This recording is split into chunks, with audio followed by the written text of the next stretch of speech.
আয় আল্লাহ রে, মোর কি হইল রে, মই কি হরমু রে, মই কমবে জামু রে, আছে না নাই? এরকম বিলাপ করতে নিষেধ করেছেন বিশ্বনবী। কি করব, কই যাব, কি হবে, হায় হায়, এরকম হাহুতাশ আছে না নাই? বিশ্বাসীরা হাহুতাশ করে না, তারা ইন্না লিল্লাহ পড়ে। কি পড়ে মনে থাকবে?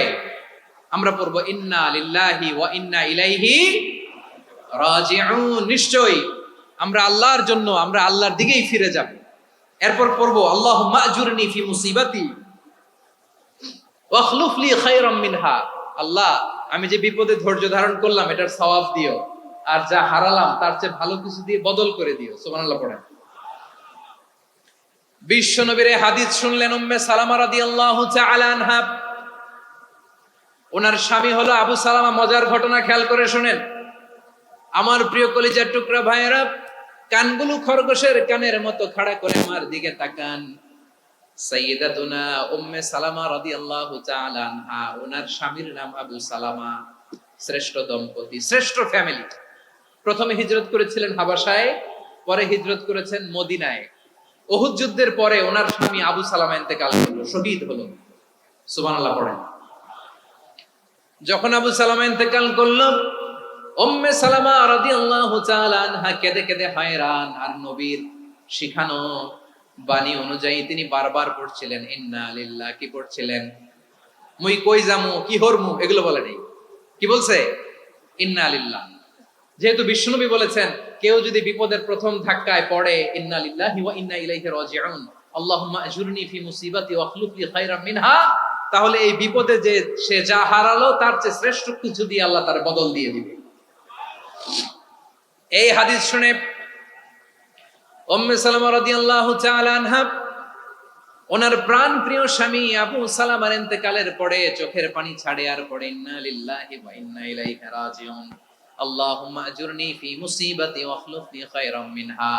বারবার এই দোয়া পড়ে চোখের পানি ছাড়ে, এই দোয়া পড়ে চোখের পানি ছাড়ে, আর মনে মনে বলে আবু সালামার মতো ভালো মানুষ মদিনাতে নাই, আবু সালামার চেয়েও ভালো মানুষ মদিনাতে নাই, তার চেয়ে ভালো মানুষ কি করে আল্লাহ তাআলা আমারে দিবে, তার চেয়ে ভালো মানুষ তো আমি মদিনাতে দেখি না।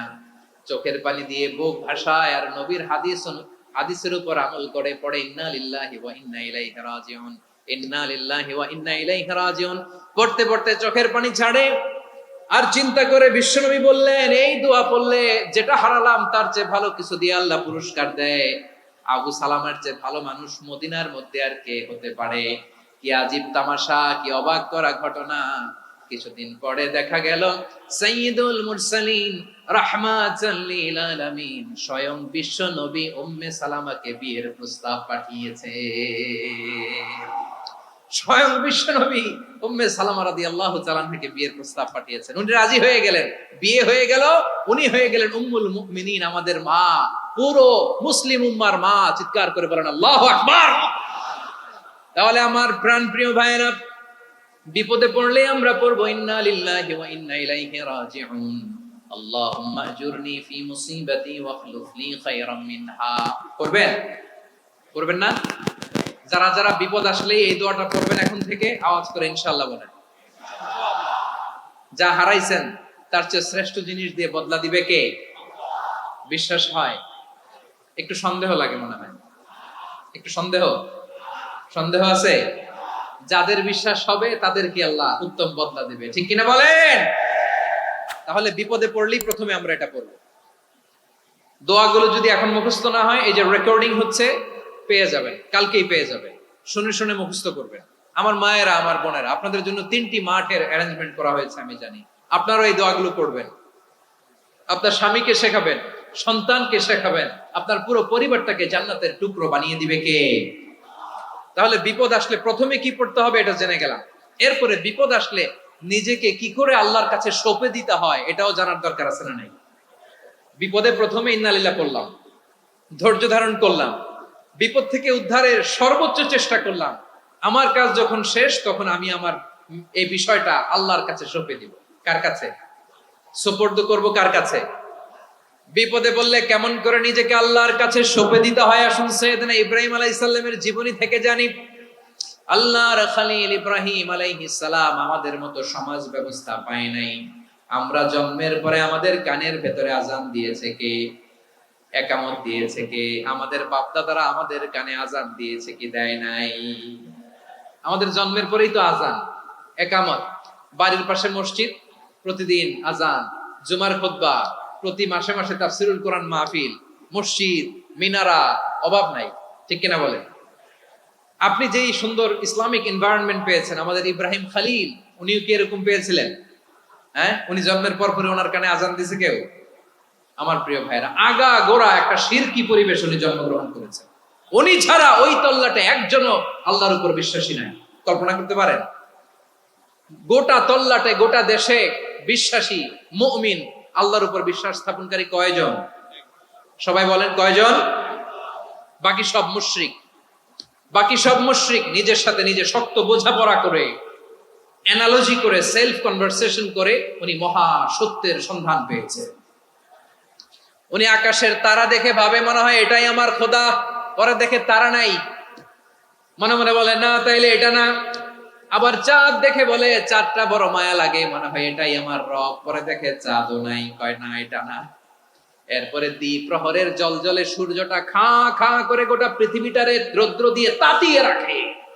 তিনি ভাবলেন মনে হয় এটাই আমার রব, কারণ এটাই তো সবচেয়ে বড়। কিন্তু বিকেল বেলা ওই সূর্যটাও যখন চলে যায়, সাইয়েদনা ইব্রাহিম বলে না এটাও তো নাই, আমার খোদা যদি আমারে ছেড়ে চলে যায়, বিপদে পড়লে আমারে উদ্ধার করবে কে? এভাবে নিজের সাথে অ্যানালজি, সেলফ কনভারসেশন করতে করতে করতে তিনি মহা সত্যের সন্ধান পেয়েছেন। সুবহানাল্লাহ পড়েন। সব শেষে তিনি ডিসিশন নিয়ে ঘোষণা দিলেন, ইন্নী ওয়াজ্জাহাতু ওয়াজহিয়া লিল্লাযী ফাতারাস সামাওয়াতি ওয়াল আরদা হানিফান ওয়া মা আনা মিনাল মুশরিকিন। নিশ্চয় আমি এমন সত্তার দিকে মনোনিবেশ করলাম, মুখাপেক্ষী হলাম, যিনি আকাশ বানিয়েছেন, জমিন বানিয়েছেন, আমি মুশরিক নই। সুবহানাল্লাহ। পারতেন? আপনি পারতেন? কেউ নাই, লক্ষ লক্ষ মুশরিক, আপনি একা। ওনার মতো এরকম বিচক্ষণতা দিয়ে আল্লাহরে খুঁজে পাইতে পারতেন আপনি? কি নবী ছিল, আল্লাহকে খুঁজে পেয়েছে। যখন আল্লাহর ইবাদত শুরু করলো, এই কথা ছড়ায় পড়লো চারদিকে। নমরুদ সাইয়েদনা ইব্রাহিমকে ডেকে পাঠালেন। নমরুদ বলে, ইব্রাহিম তুমি নাকি মূর্তির পূজা না করে কোন নতুন রবের ইবাদত করো, কে তোমার রব? সাইয়েদনা ইব্রাহিম বললেন, রব্বি আল্লাযী ইউহয়ী ওয়া ইউমীত, আমি এমন রবের ইবাদত করি যিনি জীবন দেন, যিনি মৃত্যু দেন। নমরুদ বলে, তাই নাকি? তোমার রব জীবন দেয়, মৃত্যু দেয়, আর এটা তো আমি দেই। আমিও তো জীবন দেই, আমিও তো মৃত্যু দেই। সাইয়েদনা ইব্রাহিম বললেন, কেমন করে তুমি জীবন দাও, মৃত্যু দাও, একটু দেখাও তো।